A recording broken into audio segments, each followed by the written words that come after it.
이 시간에는 사도행전 17장 28절부터 34절 말씀까지 읽었습니다. 오늘은 사도행전 115번째 시간으로 부제목은 바울의 설교입니다. 바울의 설교. 자, 먼저 본문 28절 하반절부터 29절 상반절까지 보겠습니다. 시작. 너희 시인 중 어떤 사람들의 말과 같이 우리가 그의 소생이라 하니 이와 같이 하나님의 소생이 되었은즉. 자, 바울이 여기서 인용하는 우리가 그의 소생이다, 이 표현은 주전 3세기경에 길리기아의 시인인 아라투스라는 사람이 페노메나라는 시를 썼는데 여기에 나온 표현이에요. 우리는 제우스의 소생이다, 제우스 신의 소생이다, 이런 뜻이죠. 그리고 역시 주전 3세기경에 활동한 시인인 클레안테스의 시인 제우스 찬가에도 이 표현이 나옵니다. 우리가 그의 소생이다, 제우스 신의 소생이라는 거죠. 그러나 우리가 이미 앞에서 언급한 것처럼 사람들에 의해서 만들어진 허구의 존재가 우상이잖아요. 이 바울은 아테네 사람들이 애송하는 그 시의 표현을 인용해 가지고 우리를 뭐라고 표현합니까? 하나님의 소생이다, 즉 하나님의 자녀라고 하는 거죠. 이처럼 바울은 유대 역사와 유대 문화의 좁은 우물 안에 갇혀 있는 게 아니라 그 지식은 그리스의 역사와 그리스의 문화까지도 정통한 사람이었어요. 자, 본문 29절 하반절 보겠습니다. 시작. 하나님을 금이나 은이나 돌에다 사람의 기술과 고안으로 새긴 것들과 같이 여길 것이 아니니라. 자, 인간을 먼저 찾아오시고 인간과 함께 계시고 인간을 사랑하시고 인간에게 역사하시는 그 하나님에 의해서 우리가 인식하든 인식하지 못하든 우리는 하나님의 소생이 되었어요. 즉 하나님의 자녀가 되었습니다. 인간이 머리를 짜내어 가지고 금속을 다듬거나 돌을 다듬어 가지고 인간의 기술로 만든 우상들과 하나님을 똑같이 생각하지 말라는 것이죠. 네. 바울의 이 선포는 우리가 하나님에 의해서 하나님의 소생, 즉 하나님의 자녀가 되었으므로 이제부터 하나님의 소생답게, 하나님의 자녀답게 살아야 된다는 거예요. 그것이 로마서 12장의 또 주제이지 않습니까? 그렇다면 하나님에 의해 하나님의 소생이 된 우리가 하나님의 소생답게 살아간다는 건 뭘 의미합니까? 자, 우리는 앞에서 우상을 설명하면서 뭐라 그랬습니까? 아테네 사람들은 자신들이 바친 음식으로 자기가 섬기는 신이 배부르고, 자기가 바친 옷으로 자기가 섬기는 신이 치장을 하고, 자기가 내는 돈으로 그 자기가 섬기는 신이 그 재정적으로 풍부해 가지고 어떻게 한다 그랬어요? 진노하지 않는다 그랬습니다. 그러니까 아테네 사람들이 섬기는 우상은 누가 누구에게 공급을 해줍니까? 사람이 신에게 공급을 해줘요. 그러나 우리는 달라요. 하나님의 소생, 즉 하나님의 자녀인 우리는 우리의 것으로 하나님을 채우는 것이 아니라 하나님의 것들로 우리를 치장하고 채워야 합니다. 하나님의 진리와 하나님의 사랑과 하나님의 생명으로 우리 심령을 채우고 언제 어디서나 하나님의 말씀의 인도함을 받아야 돼요. 이 이외에 하나님의 소생답게, 하나님의 자녀답게 사는 길은 이 세상 어디에도 없습니다. 그러면 우리 한번 생각해 보자고요. 나는 지금 하나님의 소생답게 살고 있습니까? 나는 지금 하나님의 자녀답게 살고 있습니까? 나에게 하나님은 어떤 분입니까? 나에게 예배는 어떤 겁니까? 우리가 깊이 생각해야 될 필요가 있어요. 네. 하나님의 진리와 하나님의 사랑과 하나님의 생명으로 우리의 생명을, 우리의 심령을 채우고 언제 어디서나 우리는 하나님의 말씀에, 하나님의 뜻에 인도하심을 받아야 됩니다. 자, 그런 의미에서 우리 기도 한번 생각해 보자고요. 기도. 우리는 기도 그러면 뭘 먼저 생각합니까? 하나님 이것 주세요, 저것 주세요, 돈 주세요, 집 주세요, 건강하게 해주세요, 잘 살게 해주세요, 걱정 없게 해주세요, 문제 해결해 주세요. 많은 이것 달라 저것 달라 구하고 있지 않습니까? 물론 그것도 틀리지 않습니다. 그러나 하나님의 소생, 즉 하나님의 자녀인 사람의 기도는 조금 달라야 되겠죠. 어떻게 달라야 될까요? 여러분, 기도에 대해서 기록하고 있는 마태복음 6장 33절을 보면 이렇게 말씀하고 있습니다. 시작. 너희는 먼저 그의 나라와 그의 의를 구하라. 그리하면 이 모든 것을 너희에게 더하시리라. 여기서 그의 나라와 그의 의를 먼저 구하라 그랬는데 이게 뭘까요? 이것이 바로 하나님의 진리요, 하나님의 사랑이요, 하나님의 생명으로 먼저 내 안을 채우라는 거예요.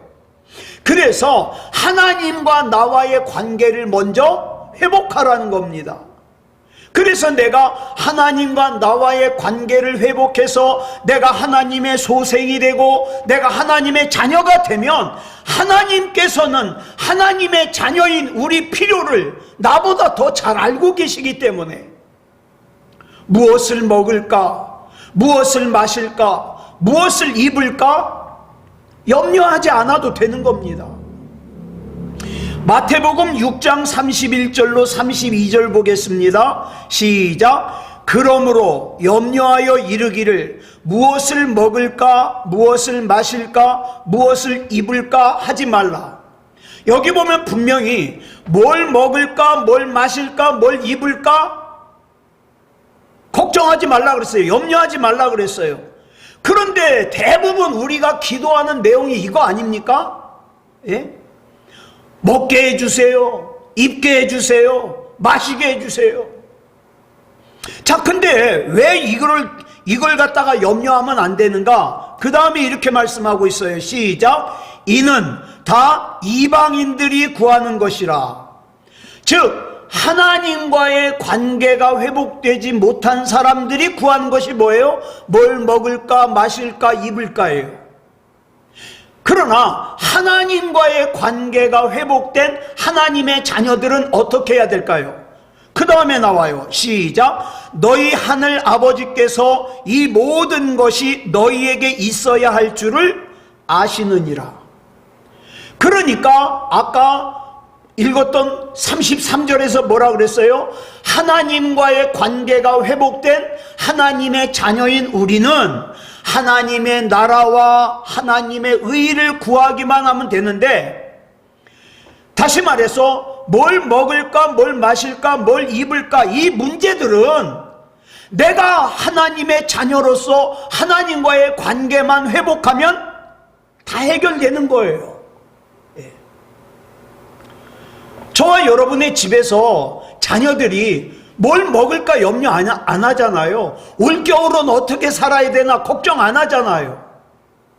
중요한 것은 뭡니까? 자녀들이 부모와의 관계가 좋기만 하면 되는 거예요. 예? 그래서 이것이 바로 하나님의 소생, 하나님의 자녀답게 사는 겁니다.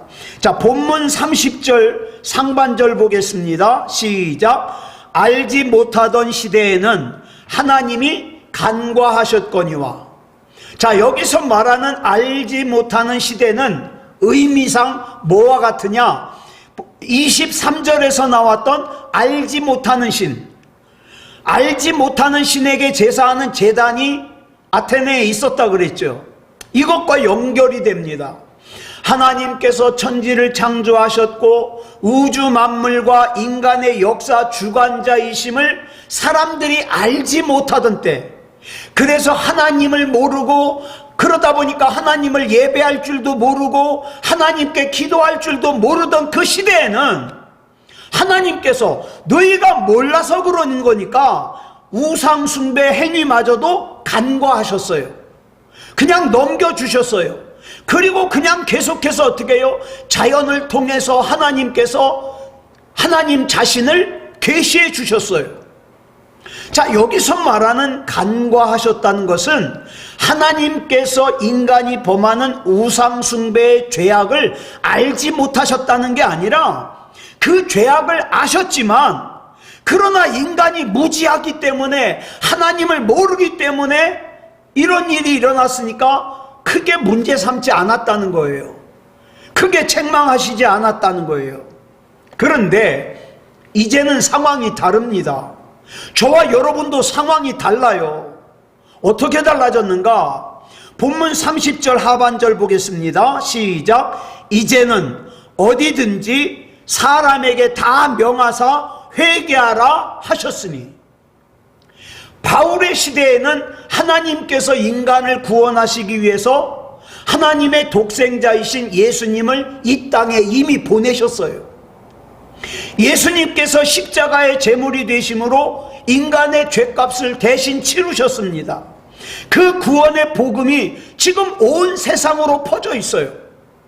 그러므로 이제 더 이상 삼위일체 하나님은 인간에게 알지 못하는 신이 아니에요. 자, 저와 여러분에게 하나님은 이미 알지 못하는 신이 아니에요. 알지 못하는 신이었던 하나님은 이 땅에 예수님을 통하여 하나님, 삼위일체 하나님을 만천하에 드러내셨기 때문에 그와 동시에 하나님을 알지 못하던 시대는 막을 내렸습니다. 이제는 하나님을 아는 시대예요. 그러면 이렇게 하나님을 아는 시대의 특징이 뭐냐? 회개해야 됩니다. 이 정도 죄쯤이야? 아니요, 회개해야 돼요. 다른 사람도 다 그렇게 사는데 아니요, 회개해야 돼요. 그 회개의 문제가 해결되지 않고서는 하나님과 나와의 관계가 온전해질 수 없어요. 자, 여기서 회개하다로 번역된 헬라어가 메타노에오예요. 메타노에오. 무슨 뜻이냐? 마음과 태도와 생각을 바꾸다, 돌아서다. 이제부터는 그동안 자기만을 위해서 살았던 사람들, 자기의 배만 위하고 우상숭배, 자기가 세상에서 잘 살기 위해서 우상숭배를 했던 이 어리석은 삶에서 돌아서서 천지 만물의 주인이신 하나님을 알아라 이 말이에요. 인정하라 이 말이에요. 그리고 인간의 역사의 주관자이신 삼위일체 하나님을 믿어라 이 말이에요. 그 하나님을 섬겨라 이 말이에요. 그 하나님을 신뢰하라 이 말이에요. 우리 개역 개정판 성경에는 명하사 회개하라 하셨으니 그래가지고 과거형 같아요. 그런데 이게 과거형이 아니에요. 헬라어 성경을 보면은 이 명하다가 동사 파랑겔로라고 되어 있는데 이게 현재형이에요. 현재형. 즉 하나님께서는 시간과 공간을 초월하셔서 예전에 바울 시대 사람들에게도 회개하라고 말씀하셨지만 지금도 회개하라고 말씀하셔요. 하나님과의 관계가 깨진 거 회개해야 됩니다. 하나님을 무시한 거 회개해야 됩니다. 예배를 무시한 거 회개해야 됩니다. 예? 지금도 하나님이 말씀하신다는 거예요. 예. 이 말은 이 세상에서 살고 있는 그 누구도 삼위일체 하나님을 향해서 돌아서는 회개를 다 해야 된다 이 말이에요. 예외가 없다 이 말이에요. 그런데 예수 믿는다는 사람들 중에 회개 안 하는 사람들이 많아요. 그냥 내가 교회만 다니면 되는 줄 알아요. 그리고 그 마음이 강팍해지다 보니까 어때요? 내가 회개할 죄가 있다는 것조차도 몰라요. 여러분, 회개는 어떤 사람이 하는지 아세요? 성령이 감동하는 사람이 회개할 줄 알아요. 왜? 내가 뭘 회개할 줄을 아니까. 그런데 세상에 속하여 성전 뜰만 밟고 왔다 갔다 하는 사람들은 내가 뭘 회개해야 되는지도 모릅니다. 자, 본문 31절 상반절 보겠습니다. 시작. 이는 정하신 사람으로 하여금 천하를 공의로 심판할 날을 작정하시고. 자, 여기서 말하는 정하신 사람이 누굴까요? 예수님을 뜻합니다.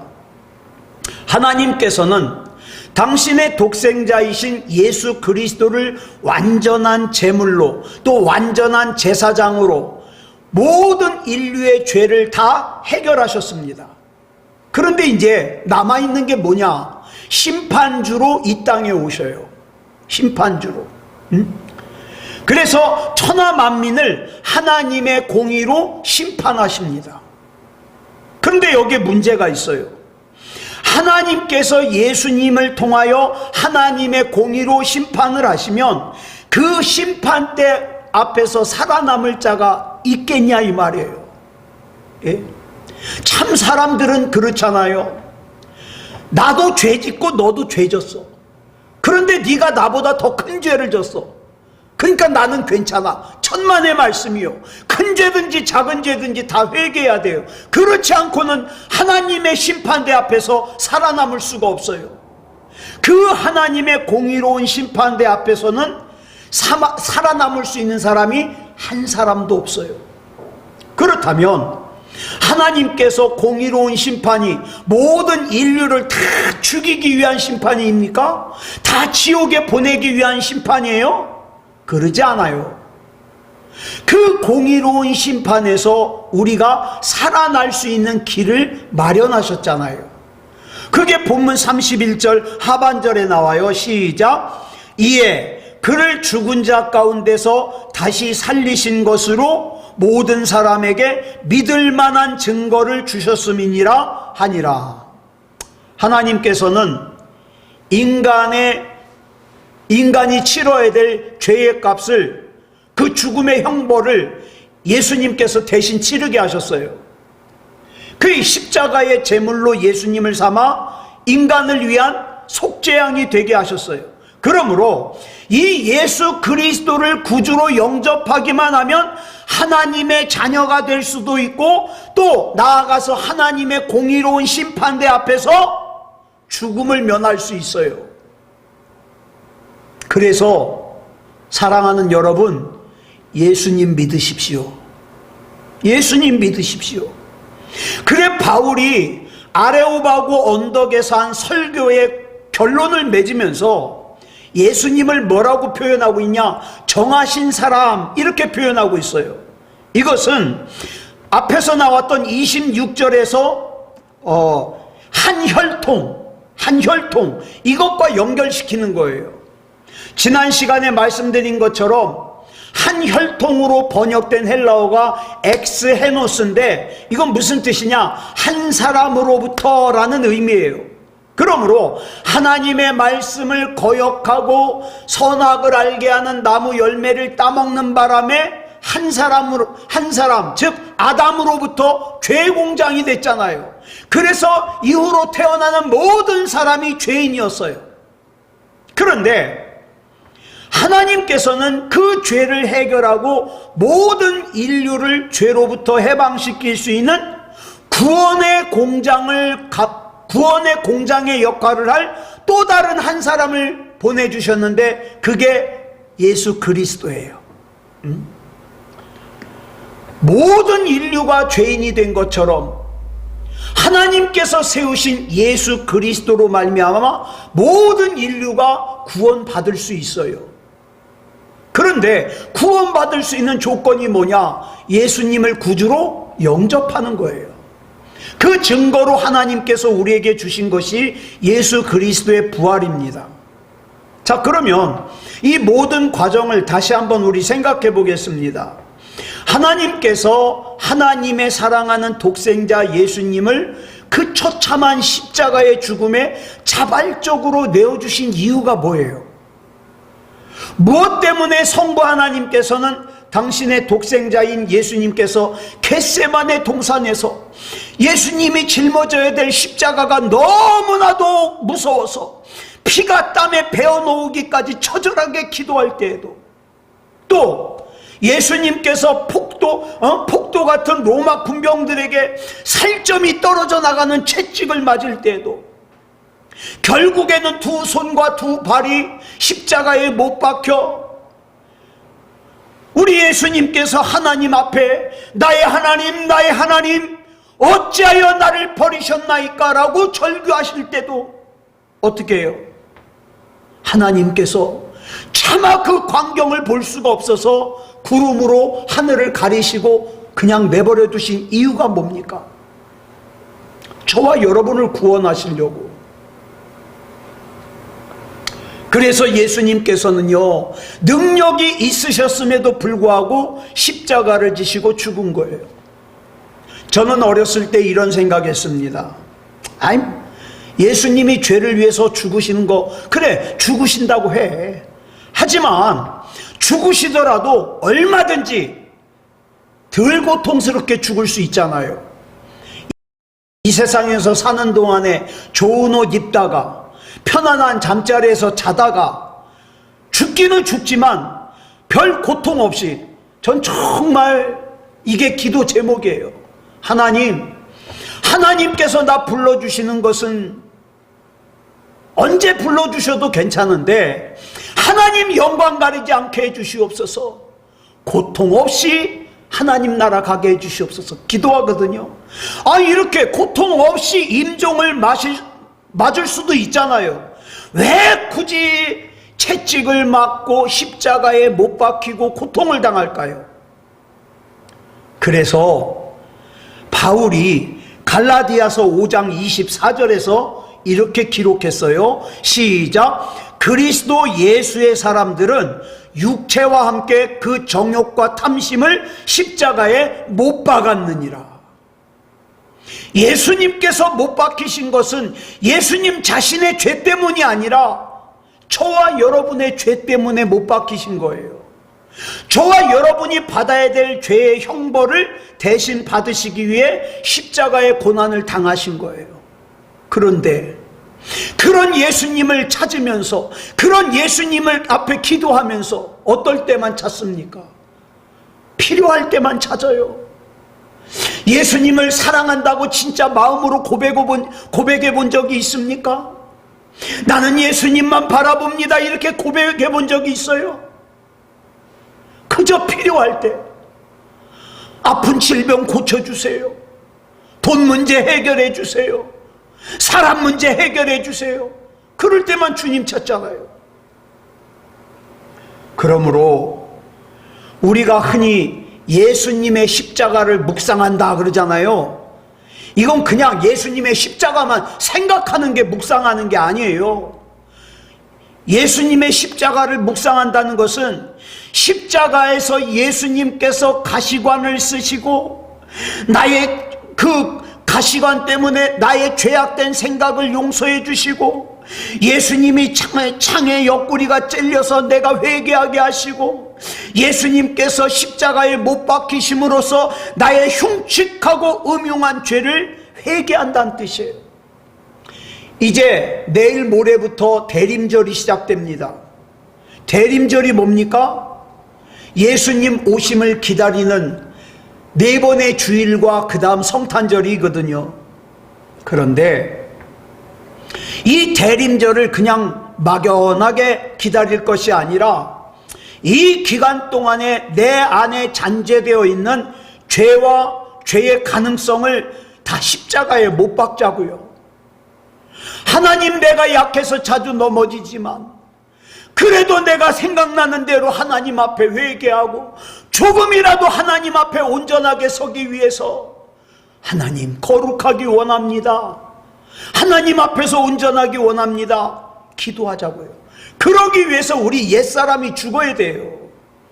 그것이 바로 나를 위해서 예수님께서 지신 십자가를 묵상하는 거예요. 이렇게 십자가의 묵상을 올바로 해야 죽음을 깨뜨리고 부활하신 예수 그리스도 안에서 하나님을 향해 돌아서는 진짜 회개를 할 수 있다 이 말이에요. 정말 중요하니까 다시 묻습니다. 여러분 정말 회개했습니까? 회개했어요? 그래서 바울은 로마서 6장 6절로 7절에서 이렇게 증언합니다. 시작. 우리가 알거니와 우리의 옛사람이 예수와 함께 십자가에 못 박힌 것은 죄의 몸이 죽어 다시는 우리가 죄에게 종노릇하지 아니하려 함이니 이는 죽은 자가 죄에서 벗어나 의롭다 하심을 얻었음이라. 여러분, 예전에 말씀드렸죠. 종이 주인에게서 벗어나려면 한 가지 방법밖에 없어요. 죽어야 돼요. 안 그러면은 이 종의 자손 대대로 종이에요. 예? 그런데 우리 옛사람은 어떤 사람입니까? 죄에게 종살이 하던 사람이에요. 예? 하나님이 믿어지지도 않고 예배 드리기도 귀찮고 기도는 믿음이 없어서 하지도 않고, 그게 옛사람이에요. 옛사람. 이 옛사람은 죄의 종살이를 했거든요. 그러다 보니까 어떻습니까? 이 옛사람이 살아있으면 마귀에게 끌려다녀요. 내가 화를 내면 안 되는 걸 분명히 아는데도 마귀가 화를 내게 하면 화를 냅니다. 내가 남을 미워하면 안 된다는 걸 알면서도 마귀가 미워하라 그러면 미워해요. 내가 방탕하게 살면 안 된다는 걸 알면서도 마귀가 방탕하게 살라 그러면 방탕하게 살아요. 죄를 지으면 안 된다는 거 알면서도 마귀가 죄를 지으라 그러면 죄를 져요. 왜? 죄의 종이기 때문에. 그런데 죄의 종인 우리 옛사람이 십자가에 예수님과 함께 못 박혔습니다. 그래서 갈라디아서 5장 1절에서 이렇게 당부하는 거예요. 시작. 그리스도께서 우리를 자유롭게 하려고 자유를 주셨으니 그러므로 굳건하게 서서 다시는 종의 멍에를 매지 말자. 여러분, 이것이 죄라고 생각되면 단호하게 거절하십시오. 다시는 죄의 종의 멍에를 매면 안 돼요. 예수님께서 내 죄를 끌어안으시고 십자가에 죽어주심으로 내 옛사람이 죽었어요. 예수님을 구주로 영접하여 옛사람이 죽지 않으면 절대로 새로운 피조물이 될 수 없어요. 예수 그리스도 안에서 옛사람이 죽지 않은 상태에서 새로운 피조물이 될 수 없기 때문에 우리는 반드시 옛사람이 죽어야 돼요. 옛사람이 죽는다는 것은 무슨 뜻입니까? 하나님에 대한 내 인식이 바뀌는 거예요. 예배에 대한 내 인식이 바뀌는 거예요. 옛사람이 죽어 새로운 피조물이 되어야만 부활하신 예수님과 영원한 삶을 살 수 있습니다.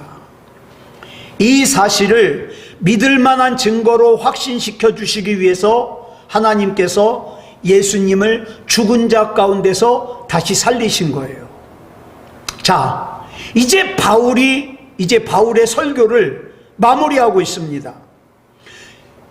이 바울의 이야기를 듣기 위해서 바울을 그 아레오바고 언덕으로 데리고 갔던 아테네의 철학자들이 이 바울의 설교를 듣고 어떻게 반응했을까요? 본문 32절 보겠습니다. 시작. 그들이 죽은 자의 부활을 듣고 어떤 사람은 조롱도 하고 어떤 사람은 이 일에 대하여 네 말을 다시 듣겠다 하니. 자, 보세요. 지금도 마찬가지예요. 똑같은 설교를 듣지만 어떤 사람은 안 믿어요. 어떤 사람은 말도 안 된다고 조롱해요. 그러나 어떤 사람은 좀 더 이 말씀을 내가 묵상해야 되겠다, 이렇게 생각하죠. 자, 이 철학자들, 아테네의 철학자들이 왜 바울의 설교를 거부했는가? 왜 조롱했는가?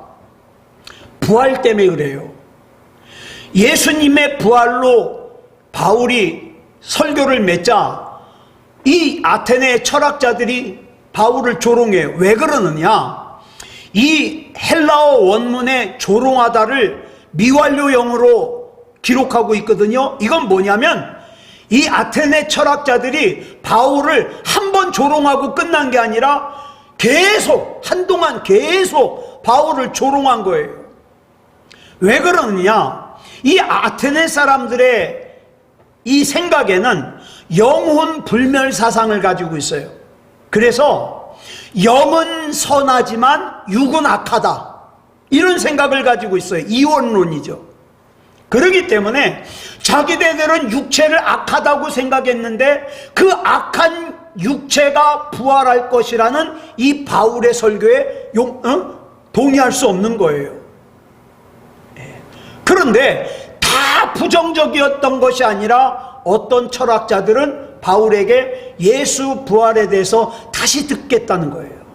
자, 본문 33절 봅니다. 시작. 이에 바울이 그들 가운데서 떠나매.